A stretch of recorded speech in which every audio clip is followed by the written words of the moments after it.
Conocimiento, lean Fernando Díez de Medina, un diplomático boliviano tan desconocido en nuestro país. Les recomiendo sus cuadernos de viaje de Fernando Díez de Medina, en que van a aprender ahí con esa lectura cada día por lo menos 3, 4, 5 términos nuevos.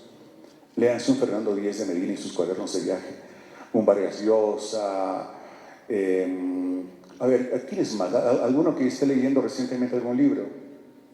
Gabriel García Márquez, ¿quién más? Varios, ¿verdad? ¿Se dan cuenta? Hay que leer, chicos. El éxito en la carrera del periodismo no viene con un título en la mano después de 5 años de estudio, que ese título es necesario porque te da a ti la autoridad para ejercer el periodismo en este país y en cualquier parte del mundo, sí. Pero detrás de ese título tiene que haber mucho más esfuerzo, mucho más sacrificio. O sea, es fundamental. Es fundamental. Conocimiento. No hay secretos. Es el conocimiento. Porque saben además que hace el conocimiento, te hace más ambicioso. Tú conoces más y más y más y más. Vas quitándote tus complejos y te sientes cada vez más empoderado, ¿verdad? Quieres lograr algo más y algo más y algo más y algo más y lo vas a lograr. Sí, porque el conocimiento te da ideas. Aquí te produce oportunidades. No, muchos esperamos las oportunidades, así sentados como estamos esperando que se presente una oportunidad. Vamos a dejar un currículum en algún medio de comunicación o alguna institución para poder ejercer la profesión y listo, estamos esperando, viendo a la Champions, a que nos llamen en algún momento para que nos digan, ha sido elegido para tener el trabajo. No, no funciona. No funciona. Vayan y dejen su currículum a los que recién hayan ingresado hasta el quinto infierno. Y cuanto puedan, en la semana, en los días, vayan, insistan. Las oportunidades se las busca. Y una vez que tienes la oportunidad, tú, si has desarrollado el conocimiento, sabes que es lo único que necesitabas, la oportunidad. Y lo demás viene por consecuencia. Pero si tomas la oportunidad y no estás preparado para demostrar que estás en condiciones de apalancar a esa institución, de mostrarte mejor que los demás, la perdiste. Hay una cosa muy simple para progresar en el periodismo: trabajar en tus potencialidades para mostrar una diferencia. ¿Qué contratamos cuando yo entrevistaba a la gente que venía a buscar un trabajo como periodista, como presentador? Buscaba en ellos una diferencia. ¿Qué de diferente? ¿Qué aporte? ¿Qué plus me puede dar este presentador o este periodista frente a la competencia? ¿Qué plus me puede dar? ¿Qué me puede dar? Podría ser bueno, pero no veía en plus. Entonces, no. Ok. Pasamos al siguiente. Entonces, hay que buscar esa diferencia. Tenemos que capacitarnos cada vez más. No hay otro, chicos. O sea, yo les digo de verdad a ustedes, piensen en capacitarse cada día de su vida, no pierdan el tiempo. Tienen todo acá. Es inadmisible que a esta altura en que ha evolucionado la tecnología, el conocimiento se haya quedado dormido en nosotros. No se lo perdonen. Las oportunidades están aquí si lo aprovechan bien. Y si no, la cosa no funciona. No, es así de simple. Sí, estoy yendo bien, me están captando bien la idea, no los estoy aburriendo, no los estoy cansando. ¿Sí? Bien, ok. A ver. Antes, cuando comenzaba yo en el periodismo, nos enseñaban en la radio, ¿no? Tenías que leer la noticia como que el presidente del Estado hoy va a anunciar la guerra con Chile para recuperar el litoral. Una impostación bárbara, ¿no? Hoy todavía sigo escuchando en algunas radios esa locución a la antigua que ya no funciona. Hoy, en esa formación integral que les digo, busquen naturalidad, busquen hablar lo más claro posible, ejercitando, y eso les recomiendo por favor a ustedes, a todos, ensayando sobre todo su vocalización. La vocalización es fundamental. Y es uno de los grandes problemas que tenemos en Bolivia. Uno de los grandes problemas que tenemos en Bolivia. Y también en otros países. ¿No? Tú vas a Paraguay y te quieres cortar las venas. Yo he estado en Paraguay un tiempo, en SNT Canal 9, Cerro Corá, que es el canal de televisión líder en el Paraguay. ¿no? Durante un tiempo breve, compartiendo con los chicos. Y sí, hay muchas limitaciones también allá, ¿no? Por eso Paraguay y Bolivia tenemos muchas veces unos complejos muy parecidos. Pero lo que yo les digo es, ejercitemos la vocalización porque donde vayan, cualquier tipo de voz buena, excelente, no muy agradable, muy bajita, etc., esa vocalización les va a ayudar un montón para hacerse entender bien y que la gente disfrute de todo lo que están hablando. ¿Estamos bien? ¿Estamos con tiempo? Ah, ya, no, está perfecto. Enseguida vamos con la agüita.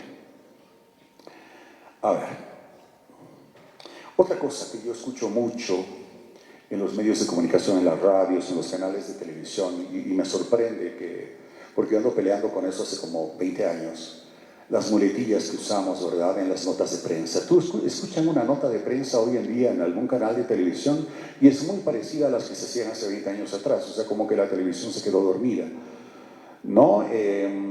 Entrevistamos a alguna familia que ha sido víctima de alguna injusticia. ¿Qué es lo que piden? Pedimos justicia.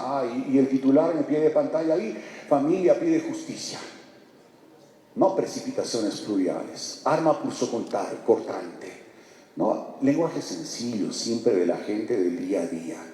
Esa simplicidad es la que se necesita hoy en día en el periodismo porque seguimos como hace 20 años atrás y no estamos evolucionando en eso. ¿Por qué les habían algunos influencers que sin ser comunicadores, sin ser periodistas, genera una gran atención, una gran viralidad, ¿no? O sea, hacen un contenido muy interesante. Porque lo hacen con eso, con la frescura, la naturalidad de cualquier ciudadano, sin utilizar esos términos o muletillas que habitualmente utilizamos en el periodismo y que ya cansaron. Ya cansaron. ¿Sí? A ver, tomar ahora un poquito de agua y seguimos.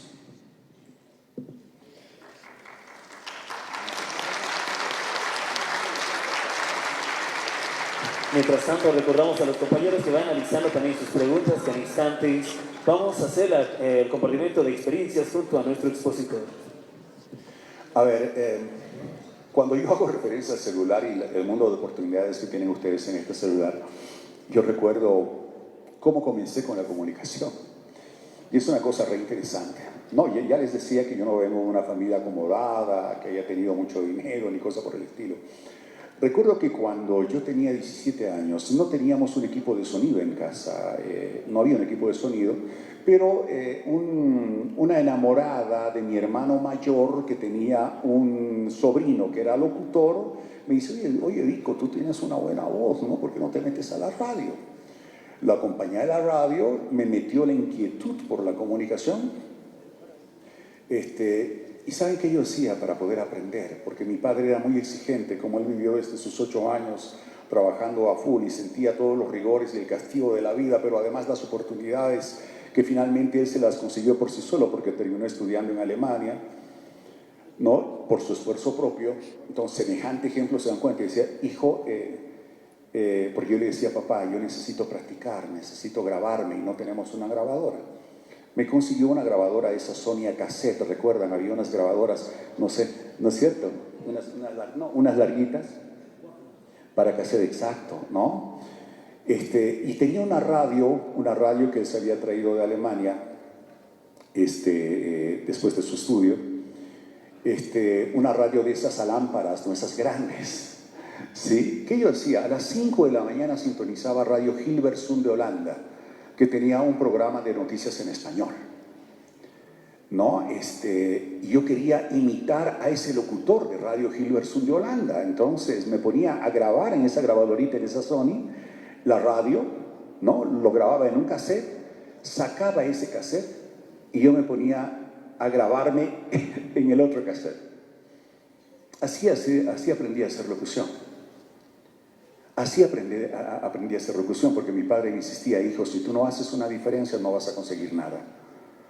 Y había que buscar la diferencia, ¿no? Y la diferencia no la encuentras a tu lado, la diferencia la tienes que buscar en otro lado, ¿verdad?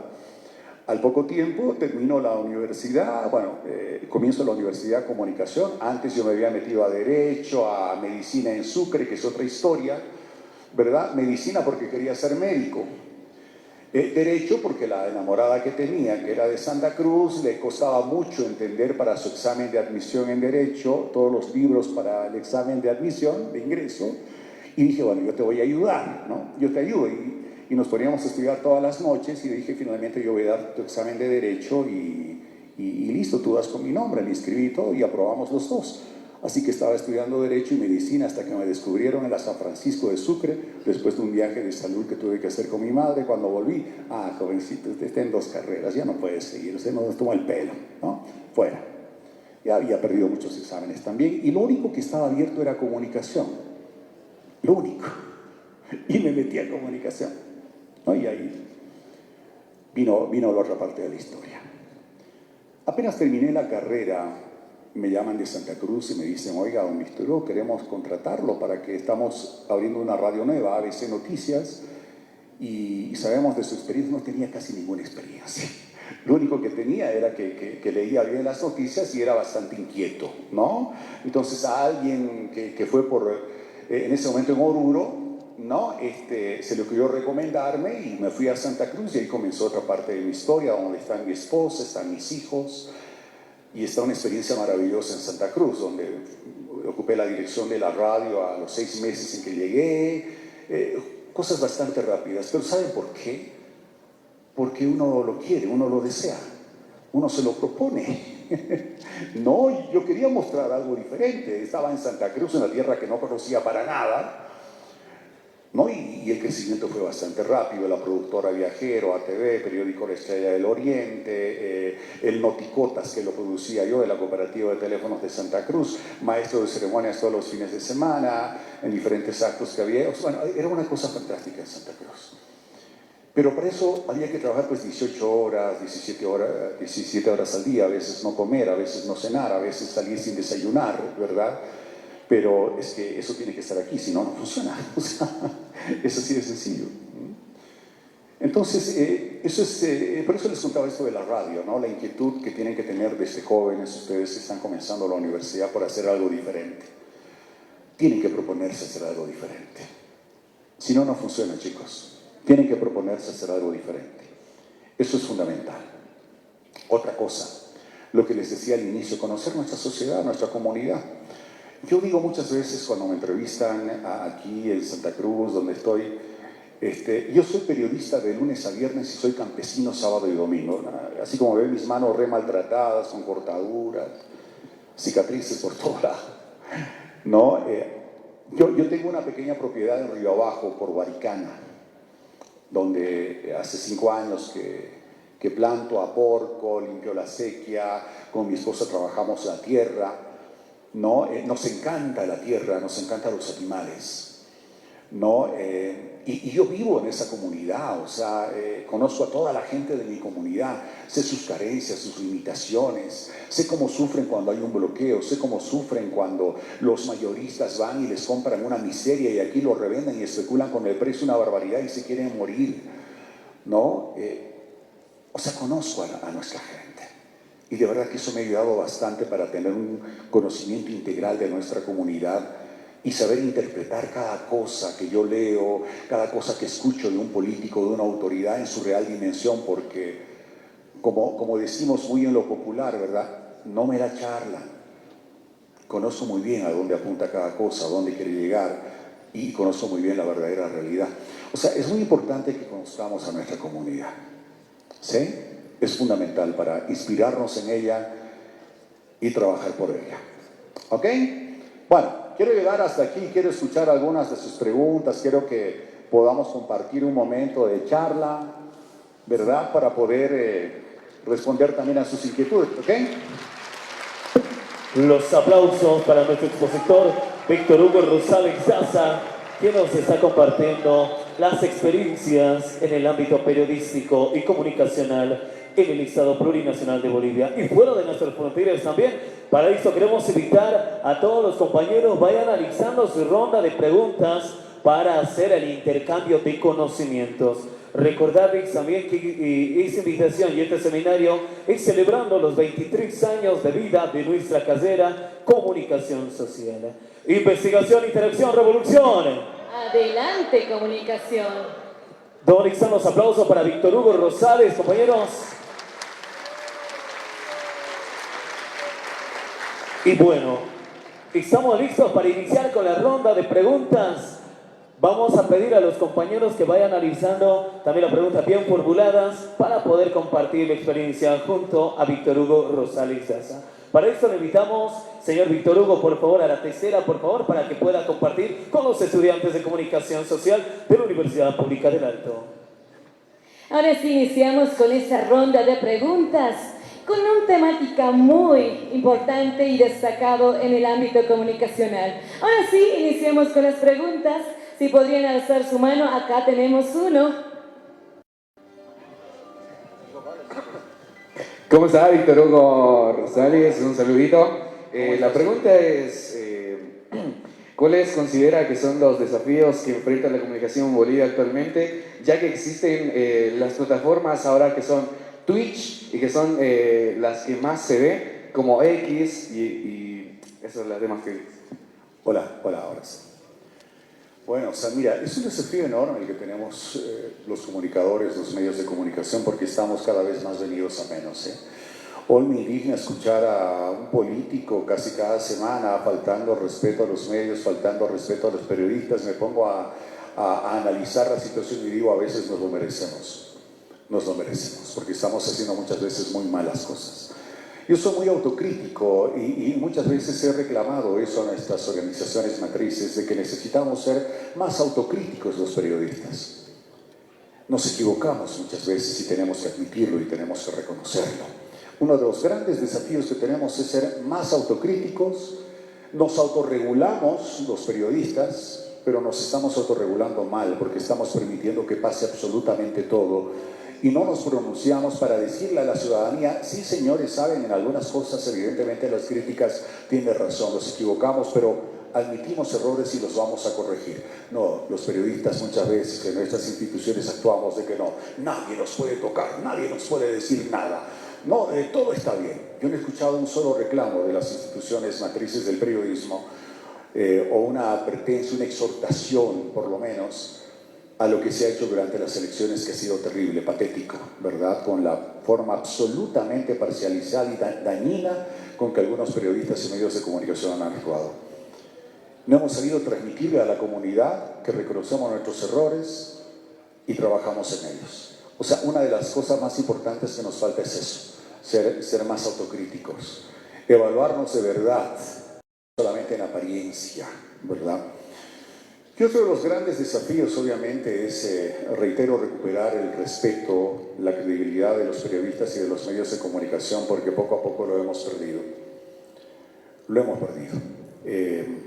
Y para recuperarlo es mostrar las diferencias, como les decía. ¿Por qué un periodista tiene que... qué factores tienen que hacer que un periodista se diferencie de un creador de contenidos, un tiktokero? Aunque a mí me han dicho el periodista tiktokero, ¿no? Muchas veces. O sea, ¿qué factores hacen que nos diferenciemos del resto de gente que publica contenidos en las redes sociales muy erráticamente? Nuestra formación profesional, nuestro deseo por conocer cada día más, nuestro compromiso con la comunidad, el estar siempre identificados con las clases más empobrecidas, que eso es fundamental, porque el rico y el poderoso no necesitan a nadie que les defienda, se defienden solos, Por eso reclamaba yo cuando se reunía Rodrigo Paz Pereira con los empresarios cruceños, ¿no? Que no tengo nada contra el empresariado cruceño, tengo una enorme valoración por el empresariado cruceño. He trabajado también en ese escenario en Santa Cruz en algunos momentos de mi vida. Y reclamaba al presidente y le decía en mi programa, ¿sabe, presidente? Así como usted se está reuniendo con la CAINCO, con la CAO, con la ANAPO, con el sector poderoso de la industria agrícola de este país y ganadera, por favor, reúnase con la agricultura familiar del occidente del país. La que tenemos en Omasuyos, la que tenemos en nuestro altiplano, en nuestros valles, ¿verdad? Porque valen exactamente igual. O sea, los poderosos se defienden tan bien solos y tienen tanta influencia que cuando un empresario cruceño, un agropecuario cruceño, un industrial cruceño, un ganadero cruceño alza la voz, está el gobierno para decirle, ¿qué necesitas? Pero en el occidente, nuestra agricultura, nuestros ganaderos todavía son en pequeña escala, alzan la voz y nadie los escucha. El periodismo, para recuperar su credibilidad y mostrar la diferencia con los otros creadores de contenido, tiene que hacer notar que se preocupa por la gente que tiene menos poder en este país y que la que necesita de verdad el periodismo para ser escuchada. Porque de los demás no necesitan, o los demás no necesitan ayudas. Los poderosos ya lo tienen todo. Es más fácil para ellos. Tenemos más preguntas en este seminario, los nuevos desafíos de la comunicación. Tenemos más preguntas. Muy buenas tardes, es un honor tenerlo acá, usted, Víctor Hugo Rosales. Mi siguiente pregunta es, ¿cómo ha cambiado el rol del comunicador con el avance de las plataformas? Yo creo que es un rol cada vez más desafiante, más desafiante. Yo diría, antes era más difícil hacer periodismo sin los recursos tecnológicos que tenemos ahora, pero era más fácil hacer un periodismo que impacte en tu comunidad. Hoy es más fácil hacer el periodismo con las tecnologías de comunicación que tenemos ahora, pero es más difícil hacer un periodismo que impacte en tu comunidad. Miren ustedes cómo se dio la vuelta a la tortilla, ¿verdad? Hoy lo tenemos todo en un celular, pero no podemos llegar a impactar decididamente en nuestra comunidad. Ustedes ven los noticieros de televisión, escuchan los noticieros de radio, todos son idénticos. Todos son parecidos. Todos te dicen exactamente lo mismo, pero no trascienden. ¿Por qué? Porque son extraordinariamente superficiales y no van más allá. Entonces el rol, el desafío grande que tenemos los comunicadores de hoy es ir más a profundidad en el tratamiento de la información. Seguramente sus docentes, como los vio en su momento, los decían, el periodista tiene que ser 100% imparcial, 100% objetivo. Escuchas y transmites, narras lo que has escuchado, no te puede salir un solo margen. Yo hoy pienso completamente distinto. El periodista tiene que interpretar. El periodista también tiene que juzgar. El periodista tiene que opinar, el periodista tiene que analizar. Pero todo eso solo sirve y solo es aceptable si lo haces con una verdadera convicción de beneficio colectivo, si está pensado en la gente. Si está pensado en la gente, todo eso vale. Si está pensado solo en tus intereses políticos, empresariales y demás, deslegitima por completo cualquier trabajo que vayas a realizar. Por ahí va la cosa. Tenemos más preguntas, compañero Michael, adelante. Buenas tardes, querido Víctor Hugo. La verdad, no verlo de nuevamente porque yo era uno de sus pasantes en F10, la verdad. Y bueno, tenerlo nuevamente aquí es de verdad satisfactorio, nostálgico para mí. ¿Dónde estás? Que no te da levanta la mano. Ahí estás, querido. Es que, bueno, mi pregunta es basada a la inteligencia artificial y el periodismo. Según usted, ¿la inteligencia artificial representa una nueva oportunidad para potenciar al periodismo o es un riesgo para reemplazar y afectar la calidad informativa actualmente? No, qué buena pregunta. Es un enorme riesgo si dejamos o si utilizamos la inteligencia artificial apenas como un chanchullo, ¿no?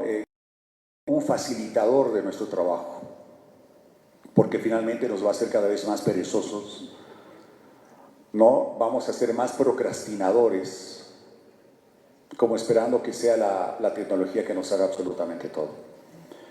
Este gran beneficio si actuamos de otra manera, si utilizamos la inteligencia artificial para potenciarnos a nosotros mismos, ¿verdad? Yo no suelo utilizar la inteligencia artificial, pero sí alguna vez la desafío, ¿no? Y le digo a la inteligencia artificial y ponía eso como... No, a ver, quiero ponerlo para que me redacten unos buenos títulos para esta nota, ¿no? Háganlo ustedes y luego recurran a la inteligencia artificial, ¿no? Para ver hasta dónde la inteligencia artificial daba mejores títulos que ellos. Al principio daba mucho mejores títulos que ellos, ¿verdad? Pero con la práctica eso se va volcando. Cuando tú utilizas la inteligencia artificial como un entrenamiento te sirve bastante bien. Pero cuando aprendes a dominar la inteligencia artificial, como en este momento se han dado cuenta del Japón, en que ya hay una normativa por la cual los chicos desde el 2026, entre los 6 y los 12 años, la inteligencia artificial de manera absolutamente obligatoria. Pero no para utilizar la inteligencia artificial como parte de su estudio, sino para administrarla, para dominarla, para crear con la inteligencia artificial. Para eso. O sea, la inteligencia artificial no tiene que ser, tiene que ser la oportunidad de tener cada vez más conocimiento y a futuro explotar la inteligencia artificial para producir, para generar nuevas cosas. ¿Verdad? Víctor Hugo, tenemos más preguntas por parte de María, es una de las estudiantes de primer año. Adelante, María. Primeramente, muy buenas tardes, ¿no? Querido y Víctor Hugo Rosales. La pregunta para mí sería tal vez, ¿qué consejo nos darías a los estudiantes de primer año de la carrera de comunicación social que aspiren a ejercer lo que es la carrera de comunicación y el periodismo? Sabes, soñar, pero a la par de soñar, actuar. No sirve soñar si no actúas. Ustedes saben que en mi programa siempre tengo el tema de las reflexiones, ¿no? Unos segundos necesarios, las reflexiones de Víctor Hugo. Todos los días cierro mis programas con una reflexión. Y creo que ayer tocaba esa precisamente, ¿no? De soñar. Soñar, pero actuar para buscar hacer realidad tus sueños. Porque soñar, solamente soñar no sirve para absolutamente nada. Y en la vida tenemos que ponernos propósitos, objetivos. Yo no sé cuántos de ustedes ya tienen un objetivo trazado, por ejemplo, ahora que están comenzando la carrera, ¿no? ¿Quiénes tienen claro lo que quieren ser de aquí a unos 2, 3, 4, 5 años? A ver, levante la mano quienes ya lo tienen completamente claro. Minoría, pero felicidades a ustedes que lo tienen claro. ¿Por qué? Porque han de haber comenzado ya a trabajar, seguramente ya comenzaron a trabajar en ello, ¿verdad? Quiero ser un gran presentador de noticias, fantástico. Tengo que vocalizar bien, tengo que tener una buena postura frente a la pantalla, tengo que tener mucho conocimiento porque el teleprompter ya no se usa, eso es parte del pasado, ¿no? Ahora utiliza mucho el sonsoprompter, le llamamos en televisión, ¿no? El audífono donde los dictan para poder hablar, que tampoco ya se está usando porque hoy en día se requiere mucha frescura y naturalidad. Ese formato repetitivo robótico cansa y termina restándote puntos. Entonces, si quieres ser un gran presentador, pues prepárate para hacerlo, ¿no? Respiración diafragmática, buena vocalización, conocimiento, mucha lectura, ¿no? Prepararte para hacerlo. ¿Quieres ser un radialista? Lo propio. ¿Quieres ser un gran escritor? Prepárate para hacerlo, ¿verdad? O sea, ¿cómo? Actuando. O sea, soñar, pero actuar. Ya. La universidad no te va a dar todos esos insumos. La universidad es apenas una base. No es que estoy soñando y cuando tenga mi título, listo. No funciona así. No funciona así. Yo decía en un comentario hace algunos días cuando hablábamos de las reformas que se tienen que hacer en este país en la educación, que los chicos a los 18 años ya deberían salir con una profesión, como ocurre en alguna otra parte del mundo. Hay en Europa, en Estados Unidos, ya gente doctorada a los 22 años. ¿No? O sea, como que en el colegio aprendemos todo lo básico, tan simple, tan superficial, tan intrascendente, que salen los chicos bachilleres y ni siquiera saben exactamente qué van a estudiar, porque el colegio ha sido un junte de un montón de cosas que finalmente no te han aportado específicamente aquello que te permita desarrollar tus potencialidades.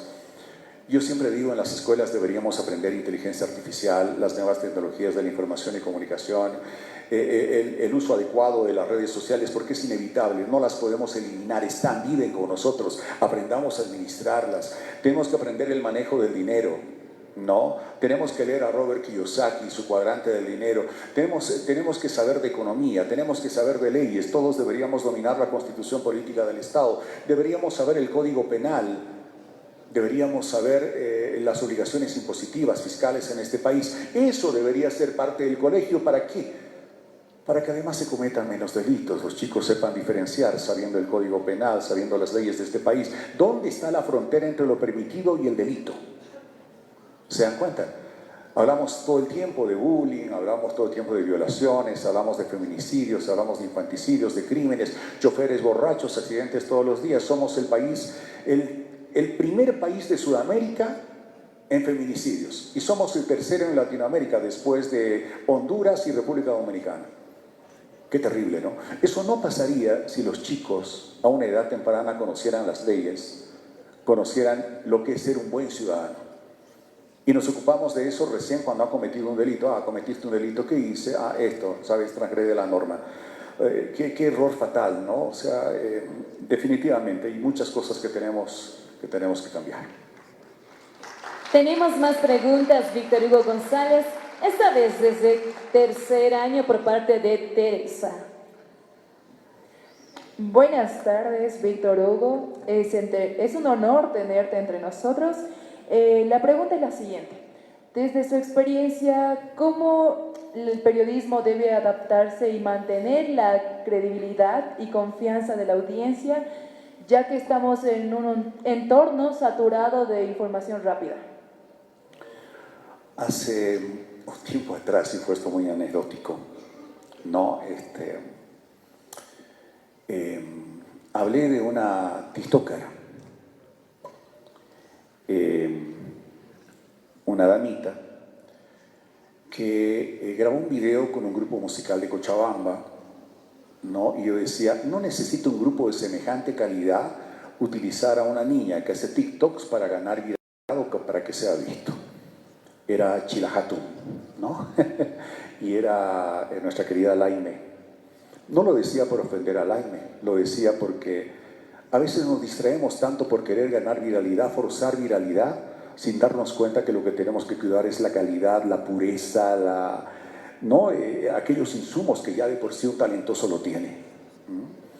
Pero se dijo un montón de cosas, ¿no? Y de repente después vi algunos comentarios en las redes sociales, ¿no? De tiktokers así como yo, o sea, no lo digo como ofensa, yo soy un tiktokero. Y decía ahí, ¿no? Porque decía un montón de barbaridades y todo eso, y yo reclamaba permanentemente que se publiquen videos ofensivos, denigrantes a la mujer, videos irrespetuosos, usando malas palabras, copiando modelos del exterior absolutamente dañinos, el contenido basura que denunciaba siempre. Y me puse a comentar ahí, ¿no? Que la gente tiene que saber seleccionar mejor los contenidos en el TikTok, ¿no? Que hay TikTok que no aportan nada, pero el titular al día siguiente decía, Víctor Hugo Rosales dice que los tiktokeros no sirven para nada. O sea, no, un aumentadito ahí. Y de repente se hizo bastante viral. Y la gente hablaba ahí en las redes, no opinaba sobre lo que dijo Víctor Hugo, etc.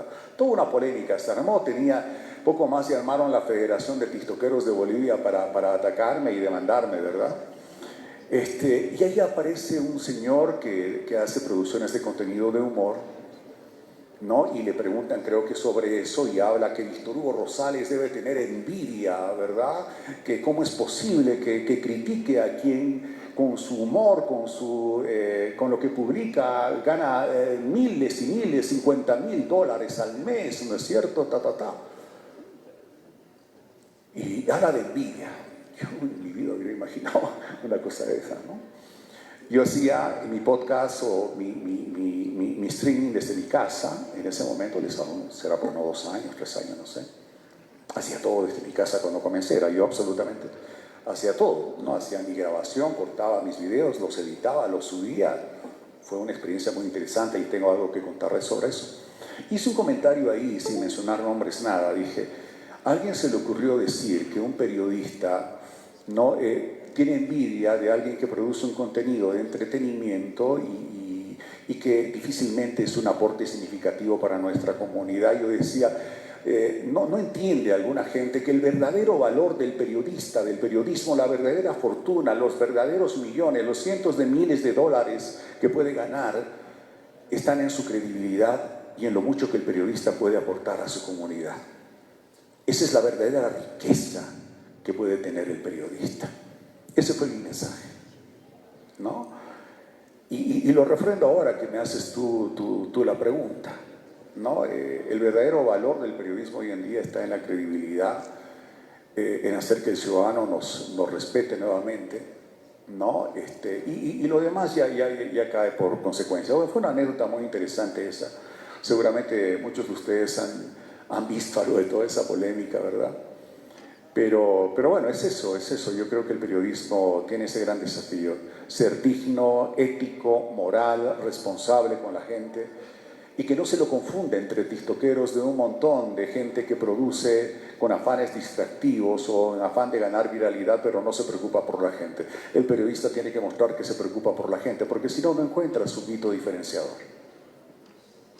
Aplaudamos en este tan importante día, 23 aniversario de la carrera Ciencias de la Comunicación Social. Tenemos más preguntas por parte de Johnny, estudiante de 5º año. Adelante. Muy buenas tardes. Primeramente señalar que es un acontecimiento que nos permite su ilustre presencia aquí en nuestra carrera de Comunicación Social. La pregunta es, ¿usted considera, en su opinión, que la televisión, los programas de televisión migren a plataformas como YouTube, Facebook o TikTok? ¿Que esto vaya a ocurrir significa que va a ser el fin de la televisión? Esa es la pregunta. No va a morir la televisión, como tampoco va a morir la radio. No va a ocurrir. No van a morir las agencias de noticias tampoco. Son necesarias, tienen que estar presentes, porque son el único referente válido del periodismo como tal, ¿verdad? Porque si no se mimetiza, se confunde en un universo tan grande de las redes sociales. Hoy en día todos los canales de televisión transmiten sus noticieros en señal abierta de televisión, cables y demás, a la par del streaming, ¿no? Del streaming que realizan de ese programa, lo están transmitiendo también en vivo. Lo están transmitiendo también en vivo. Yo hago mis programas de radio en la mañana, de 10 a 12 del mediodía, y lo transmito también en Facebook y lo transmito en YouTube. Y lo propio el programa de la noche, de 9 a 10 de la noche, lo transmito en Facebook y lo transmito en YouTube. Entonces, las redes sociales son un complemento a los medios masivos de comunicación que no van a dejar de existir, pero que tienen desafíos cada vez más grandes, por ejemplo, en la torta publicitaria, ¿verdad? Si antes del 100% de la torta publicitaria, cuando no habían todavía las redes, tú tenías por lo menos un 65% para los canales de televisión, ¿no? Tenías como un 20% aproximadamente para los periódicos, ¿no? Y un 15, un 10 para las radios, ¿no? Hoy tienes de esa torta, por lo menos un 30 a 40% ya lo está absorbiendo las redes sociales, ¿sí? La televisión se queda por lo menos con un 40-50 y apenas un 10 te queda, o sea, algo realmente pequeño, mínimo para la radio, para el periódico. Son periódico y radio en ese orden. Radio es lo último en la cadena. Pero van a seguir existiendo. Lo que están haciendo los medios de comunicación es ampliar su radio de cobertura, ya no solamente en la señal abierta, sino también a través de las redes sociales. ¿Funciona? Sí. Y yo creo, ¿saben qué? Creo que dentro de poco la gente se va a ir cansando de esa abundante cantidad de contenidos en las redes sociales, de miles, cientos de miles de productores de contenido, porque estamos yendo ya casi a lo repetitivo, ¿verdad? Ustedes entran al TikTok y se van a encontrar con un influencer o un TikToker que te graba un tipo de contenido como eso de las... ahí veía... no recuerdo en este momento exactamente cuál, ayer estaba analizando precisamente ese tema. Bueno, un tipo de contenido. Scrolleas un poquito y te encuentras otro influencer con ese mismo contenido, ¿verdad? Scrolleas un poco y el mismo tipo de contenido. O sea, se va haciendo tan repetitivo que tarde o temprano esto va a cansar, ¿no? Y la gente va a comenzar a identificar medios y personas que realmente les representen una producción de contenidos más responsable, más comprometida, más saludable. Va a ocurrir. ¿Cuándo fue? Ayer, antes de ayer. ¿Qué país era este? No, fue Ucrania primero, no, fue Australia primero, y este país, si no me equivoco, no recuerdo el nombre. Australia, vamos al ejemplo de Australia. ha prohibido las redes sociales a menores de edad, ¿no? A partir de los 15 a 16 años. Está prohibido, no pueden usar redes sociales y hay castigos, hay penalizaciones para estas plataformas si acaso no restringen ese uso de menores de edad en ese rango.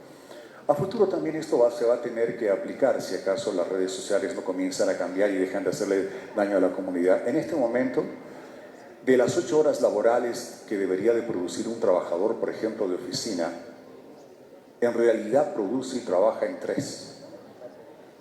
¿Sí? En las demás está distraído con una cosa, con la otra, que las redes sociales, que aquí, que allá, ¿verdad? Comentando un contenido de redes sociales. Por eso en Europa hay muchos países que han optado por la jornada laboral de solamente 5 horas y les ha ido bien.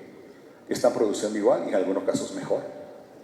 Mejor porque tienen más descanso y tienen restringido el uso de estos medios de comunicación en sus jornadas laborales. O sea, va por ahí la cosa. Víctor Hugo, tenemos más consultas por Miguel Pavón, de tercer año. Buenas tardes, Víctor Hugo Rosales. Mi pregunta es la siguiente.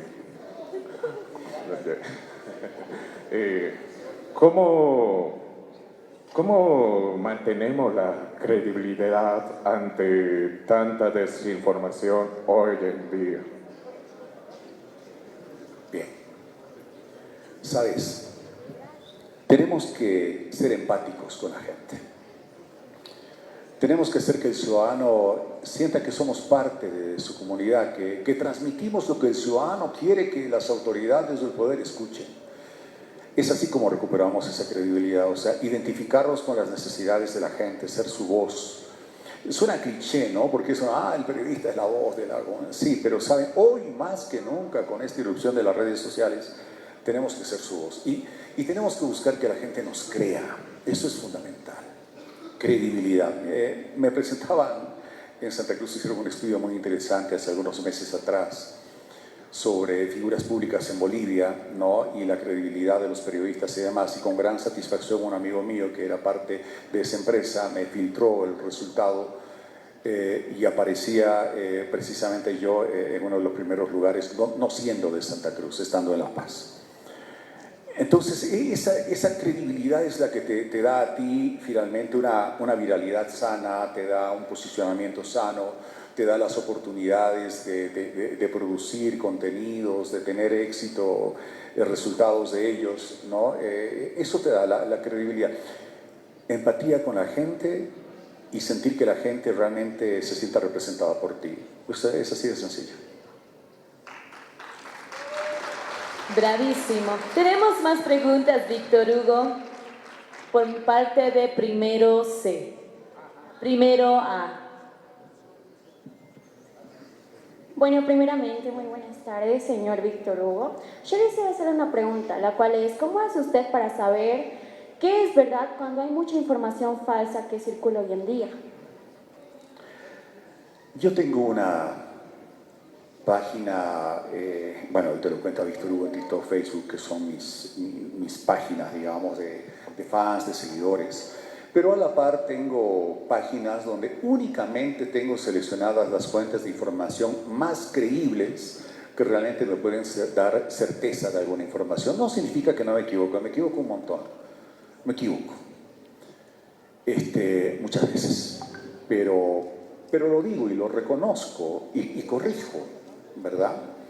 Entonces yo les sugiero a ustedes que a la par de sus cuentas personales que tienen, donde están un montón de amistades, creo que hasta 5.000 amigos se pueden en Facebook, no sé si tienen otras cuentas, tengan algunas cuentas específicas para seguir en X, en TikTok, en Facebook, seguir únicamente fuentes confiables, que solamente sea esa cuenta para trabajar, para informarse, para validar información. Para que no tengan distracciones ahí de 50.000 publicaciones y una que te diga algo interesante. No.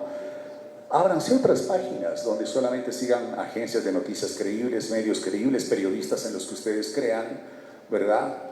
Y listo.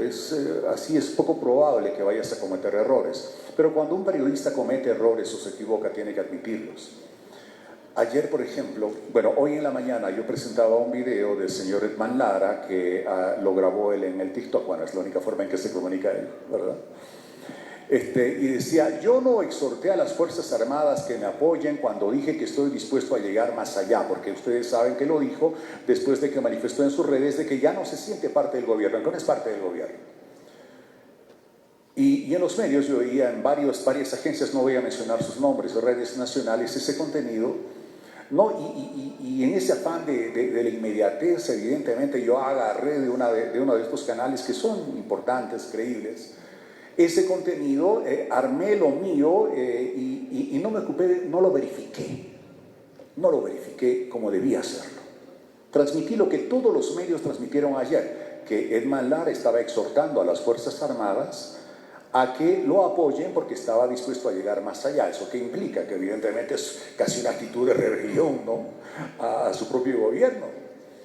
Entonces yo agarré ese contenido, lo comenté, se hizo súper viral, no sé por cuánto está en este momento ese clip.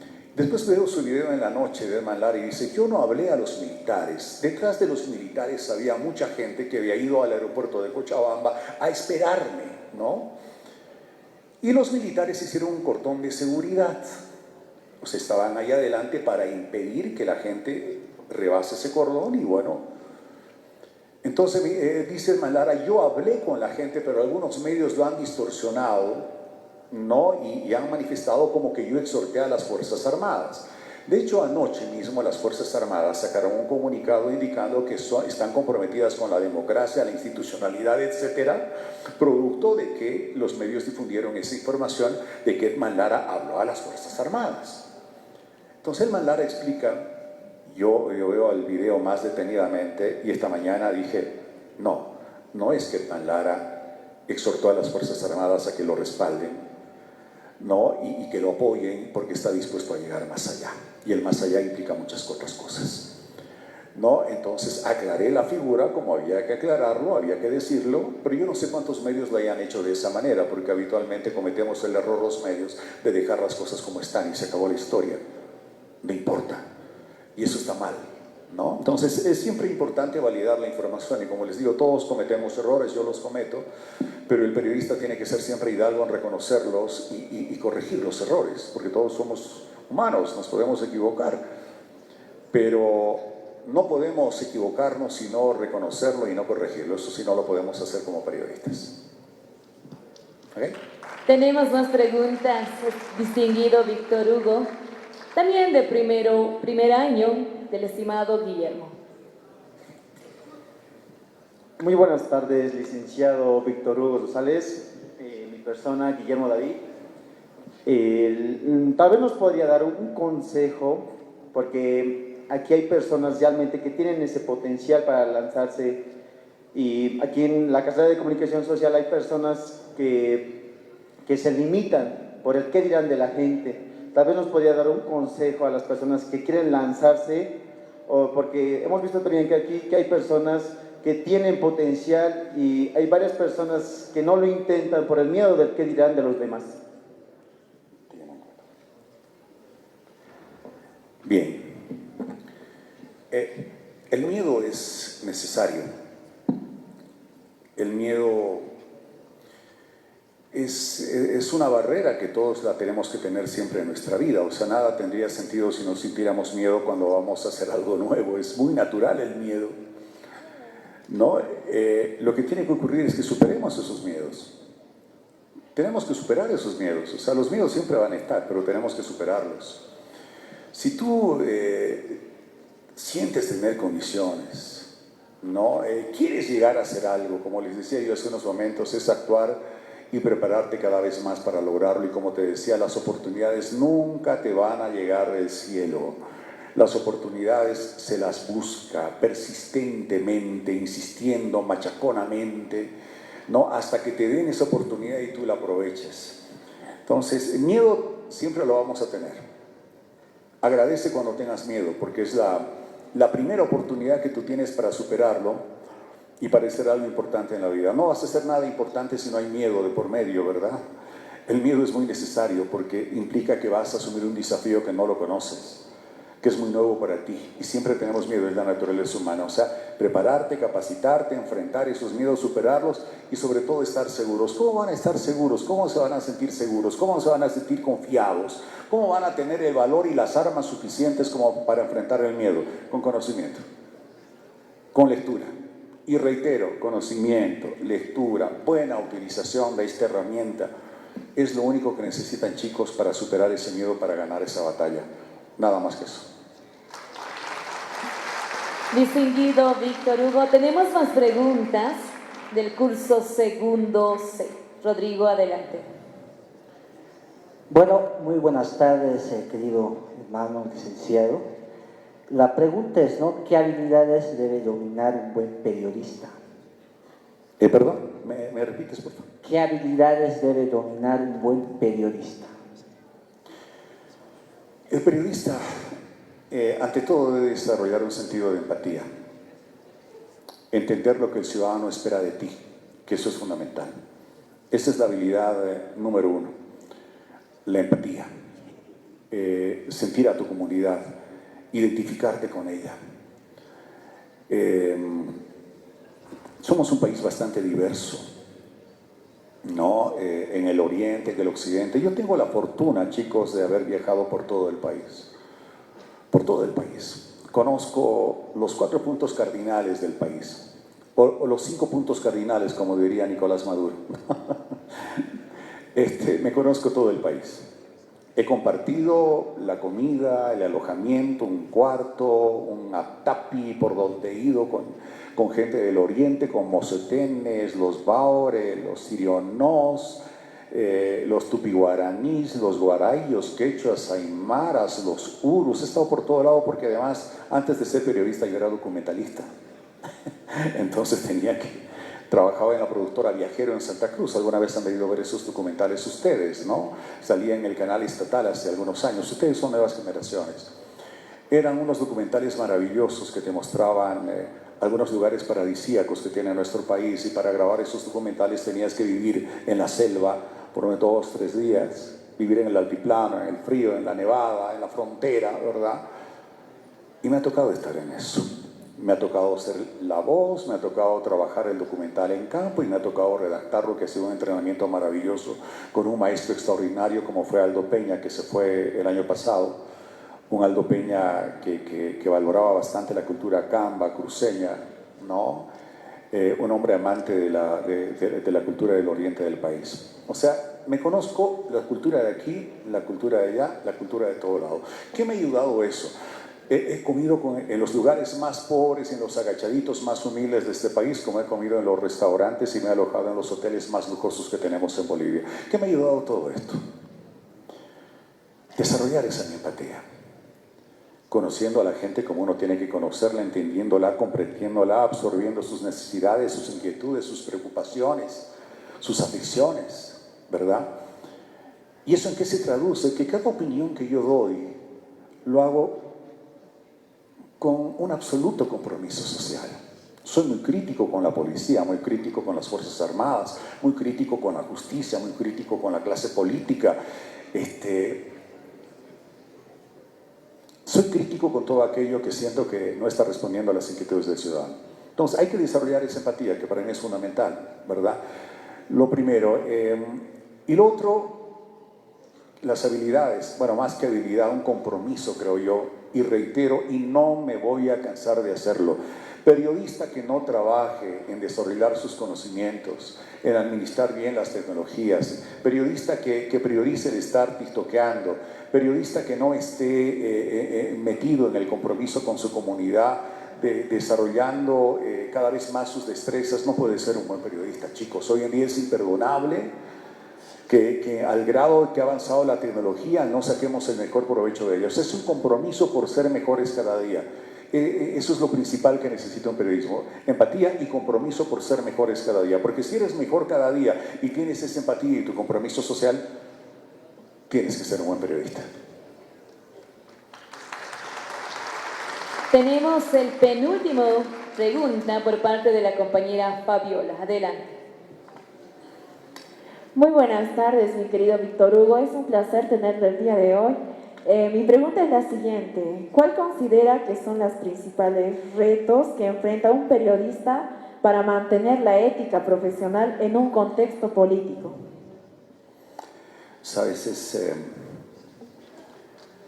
el principal desafío para mantener la ética. Es una pregunta fuerte porque hoy en día, lastimosamente, nuestros principios, nuestra ética, nuestros códigos deontológicos están cada vez más en riesgo.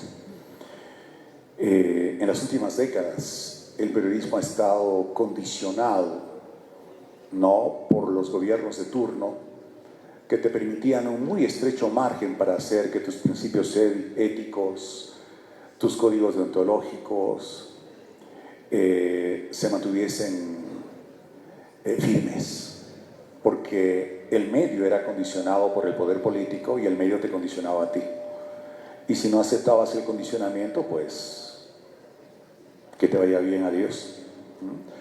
Entonces ha habido un cambio muy grande en las últimas décadas, en las últimas 2 décadas en el país, al tipo de periodismo que crecíamos antes, en que teníamos más libertad. Y sí, ahí yo recuerdo esa mi formación de los primeros años de periodismo y trato de mantener lo que puedo hasta ahora, ¿no? Objetividad, imparcialidad, ética periodística, no a rajatabla. Por más de que el dueño de la empresa te pusiera condiciones, el jefe de prensa siempre salía al frente y decía: no, chicos, ustedes hagan lo que tienen que hacer, que yo estoy acá. Eso era el jefe de prensa hasta hace algunas décadas atrás. Hoy han cambiado las cosas, ¿no? Hoy, lastimosamente, háganme cuenta que esta es una balanza. Aquí tienes los códigos éticos, principios, códigos deontológicos del periodista boliviano, y aquí tienes a la empresa para la cual tú estás trabajando y en la cual te estás desempeñando como periodista, ¿no? Y tienes aquí el poder político que está manejando la balanza, ¿verdad? Estás aquí. Entonces, si esto se inclina demasiado, ¿no?, se prioriza absolutamente todo lo que el periodista quiere hacer, etcétera, etcétera, etcétera, ¡pam!, la empresa deja de pesar para quien está agarrando la balanza, el poder político, porque no puede controlarla. Entonces, ¿a dónde se ha llegado? A que haya un equilibrio entre los principios, códigos éticos del periodista, y es triste decirlo, y los intereses de las empresas. Hoy ves algunas redes de televisión, y lo digo con mucho dolor, ¿no?, que parecen ser más defensoras del empresariado y del poder empresarial de este país que representar realmente los intereses de la comunidad. No voy a mencionar nombres, pero es fácil imaginarse, ¿no? Redes nacionales de televisión que tienen una base en otro departamento del país, donde es absolutamente el interés del poder económico y político de la región. El país es apenas un contenido más en sus producciones noticiosas. Ahí eso te muestra evidentemente que estamos absolutamente desproporcionados. Esos valores, códigos éticos y demás están muy venidos a menos, no porque el periodista no los tenga, sino porque el periodista está condicionado y se tortura y sufre y se siente mal porque no le queda otra alternativa que para trabajar aceptar unas condiciones que van en contra de sus buenos propósitos. Esa es la realidad. A futuro esto tiene que cambiar, sí, pero ¿desde dónde va a cambiar? Desde el momento en que los periodistas todos tengamos las capacidades suficientes para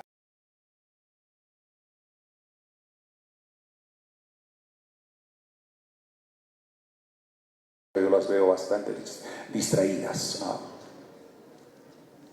Muchas gracias. Y tenemos la última pregunta. Adelante, compañera, y con eso cerramos.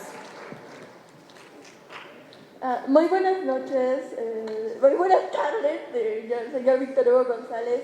En todos sus años de trayectoria, ¿hay alguna experiencia de alguna entrevista que lo haya marcado o lo tenga aún guardado en su corazón y que le haya dejado alguna enseñanza? Y si es que hay, ¿podría compartirla con nosotros?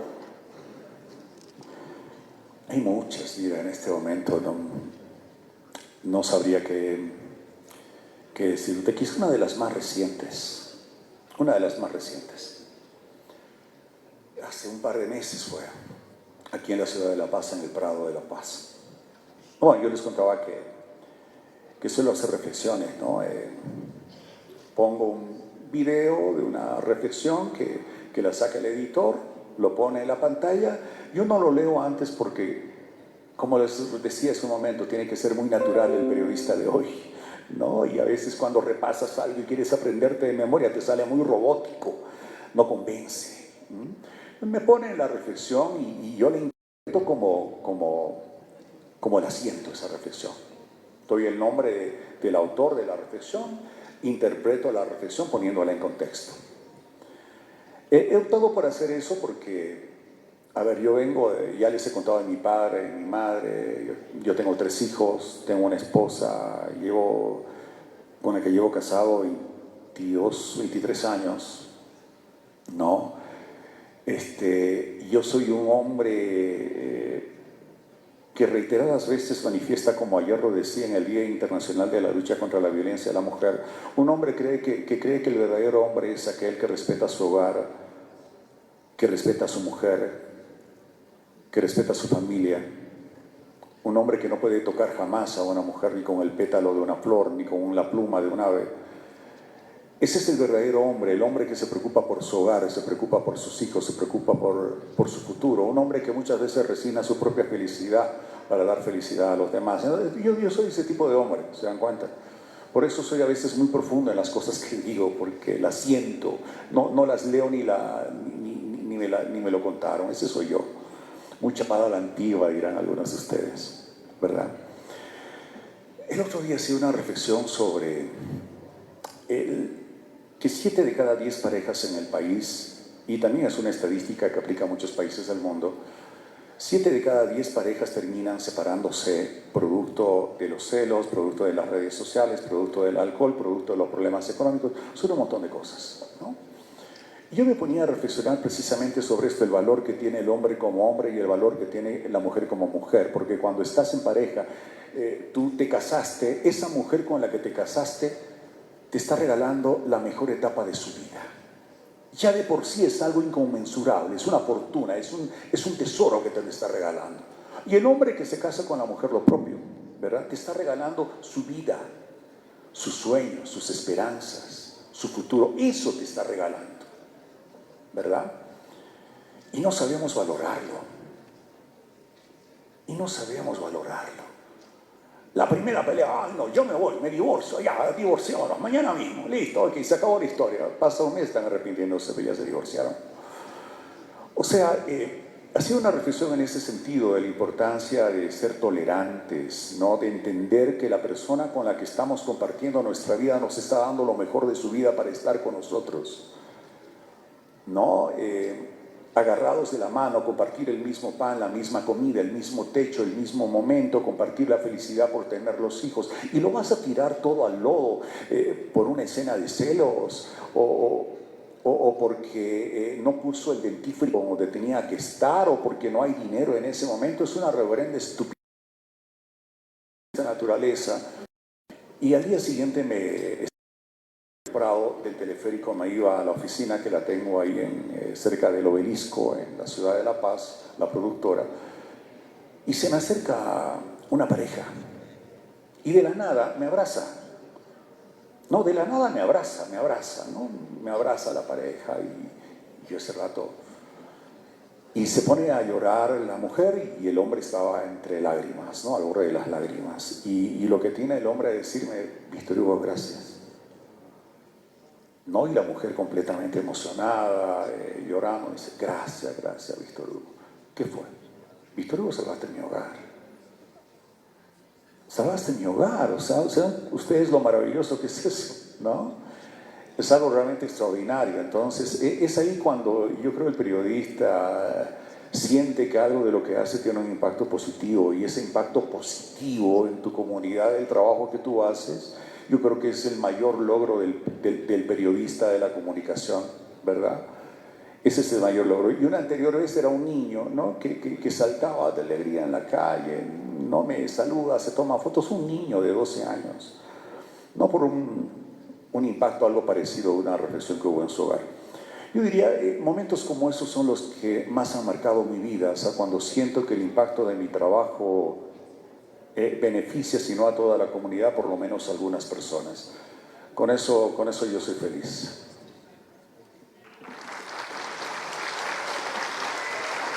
Fuerte los aplausos. Fue la conexión de la carrera de Comunicación Social junto a Víctor Hugo Rosales. Le invitamos por favor a Víctor Hugo a pasar a la parte de adelante del escenario, por favor.